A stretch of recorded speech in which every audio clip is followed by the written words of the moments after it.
Hi guys, my name's Ellen and I'm going to be your nurse today. And this is RN Aware, the looks like it's going to be bi-weekly show where I tell you things I wish you knew about coming into the emergency department. So today we're going to talk about something that I find very frustrating, and I'm sure the patients find very frustrating as well when they bring this up, and it's the phrase, "Well, my doctor said." Usually it's followed by, "Well, my doctor said I'm here to get admitted," or, "Well, my doctor said you guys will do a CT scan or an MRI," or, "Well, my doctor said just come in here because it's an emergency." It's really difficult when that gets said because we're not able to do outpatient orders. So if your primary care doctor or your family doctor says, "You've got a cough, I think you need a chest x-ray," but go to the emergency department, you'll get it done faster.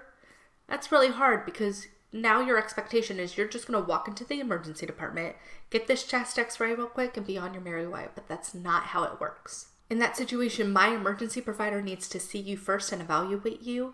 Chances are the chest x-ray is probably warranted and we probably will order it, but my doctor has to be the one to make that decision. This gets especially frustrating when the phrase, "Well, my doctor said I can't wait that long even though this problem's been going on for a month and that I should come to the ER because you'll do it right away," instead of waiting for it to be scheduled.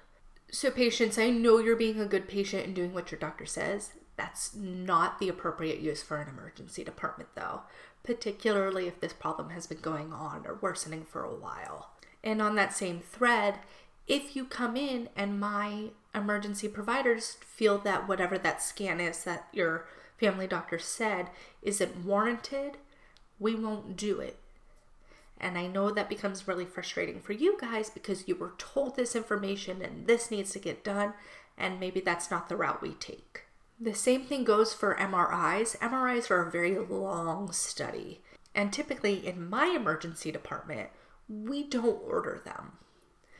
We'll do them if there's a chance of stroke and we need a brain MRI or something going on with your spine that maybe we need to look for something there. But more times than not, an MRI is not something we order out of the emergency department. It is not a stat order. It's not an emergent scan that we do.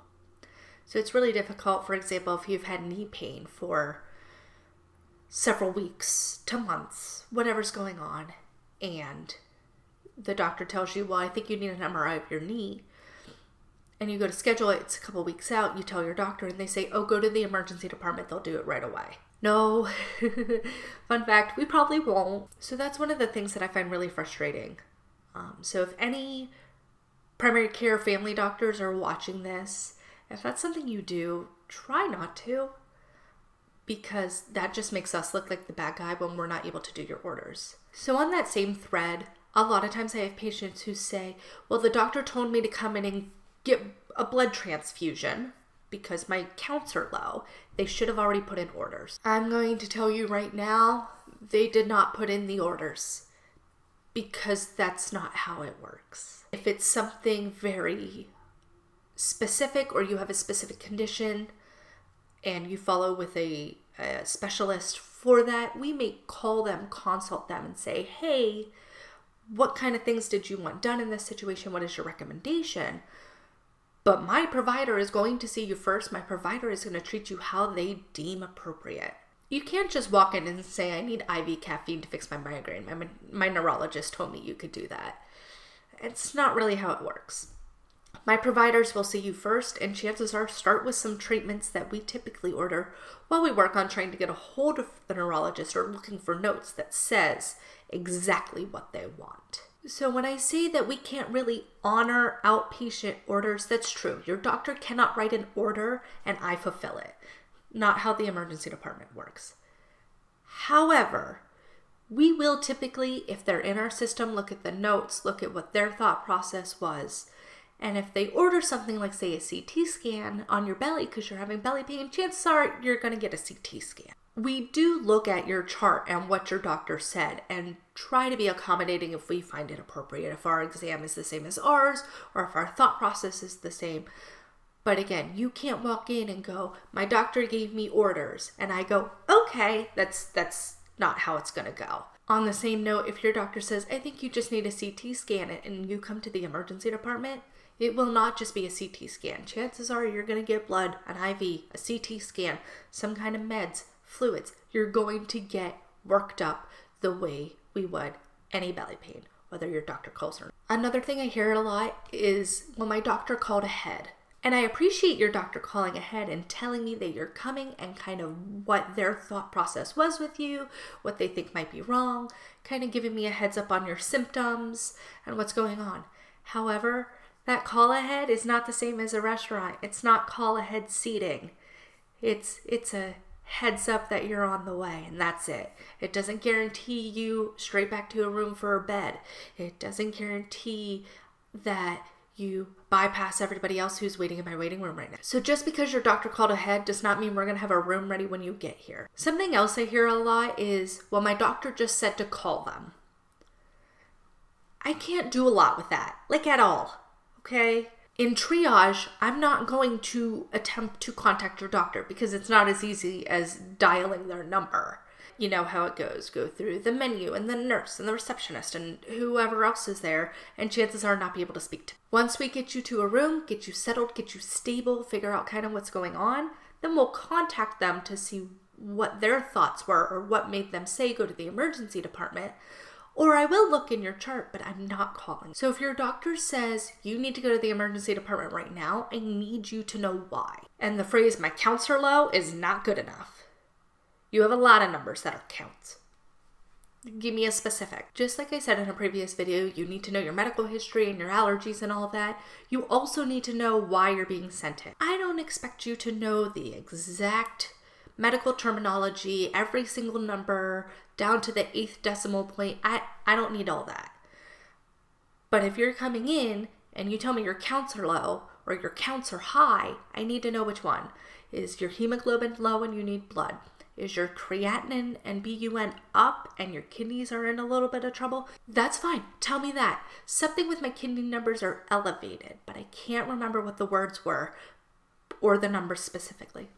Okay, cool. I can work with that. I can go, okay, kidney function. And with that, I'm going to guarantee I'm going to recheck it. Whether your blood counts are low, your kidney function is elevated, your liver enzymes are elevated, whatever it is high or low or different, or your EKG is weird, or your chest x-ray looked funky, and your doctor said go to the ER right now, the first thing I'm going to do is repeat it. I'm going to redo an EKG, I'm going to redraw blood. I'm going to ask a provider before I redo an x-ray, but if I don't have it in my system, I'm probably going to do an x-ray. This is because A, we want to verify the result. A lot of times you had blood work drawn yesterday or even the day before, and then they called you and said go to the emergency department. We're going to recheck it, see where it is today, see where it is right now. B, especially EKGs, we want to verify that result and make sure it's the same. Sometimes something as simple as lead placement or how you're sitting, or if you're more relaxed here or more anxious or whatever it is, can change how your EKG looks. And provider to provider, the interpretation will be a little bit different. Maybe you went to urgent care because you felt your heart racing a little bit. They did an EKG, told you it looked weird, told you to come to the emergency department. We repeat it and pull up an old one that you had last year, and they're actually identical. So there's really no EKG changes where urgent care thought there was. So when you come in because something is low or high or different or something's going on and you're like, I have something abnormal, the first thing I'm going to do is recheck it. One of the most frustrating things that gets said is, my doctor told me I need to get admitted. That's kind of a loaded statement to me because A, some doctors can direct admit, or you don't have to go through the ER, you simply walk in and walk upstairs to a bed upstairs. They're able to direct admit to the hospital. Don't ask me if your doctor can. I don't have the comprehensive list. Some docs can. So when you say that, my first thought is, oh crap, are you a direct admit? Are you in the wrong department? And the first thing I do is pick up the phone and I call the main desk at the hospital and say, hey, are you expecting this patient? Are they to be a direct admit? And I've had both, yes, they are, they're going up to this room, or no, they're not. I've had both situations. So it really just depends on your doctor and what your doctor's doing. and their privileges at the hospital. So if you are not a direct admit per my inpatient, that's where you start getting mad at me, because that's what you were told. The doctor said you're getting admitted. Well, what has to happen? My provider needs to evaluate you. We need to figure out what's going on, why your doctor thinks you need to be admitted. We're going to do the blood work and the scans and the EKG and give you meds. And we're going to do a whole bunch of stuff. If all those results come back and they indicate that you need to be admitted, then we'll start that process, which is not a quick process. However, if everything's coming back stable and we're not really seeing any indicator that says, hey, this person should stay in the hospital, you're going to get discharged. I'm going to tell you right now, most people who come in and say, my doc says I need to be admitted, they do end up admitted. Very, very, very rarely do I send somebody home who came in after primary care or specialty says they need admitted. It's very rare that I do that, but it has happened. To make a long rant kind of short, here it is, the TLDR. Just because your doctor says something needs to happen in the emergency department doesn't mean it's going to happen, and does not excuse you from the responsibility of knowing what's going on. When your doctor says, I need you to go to the emergency department right away, you need this test done, I need you to get admitted, I called ahead for you, take it all with a grain of salt, because that's not necessarily exactly how it's going to go.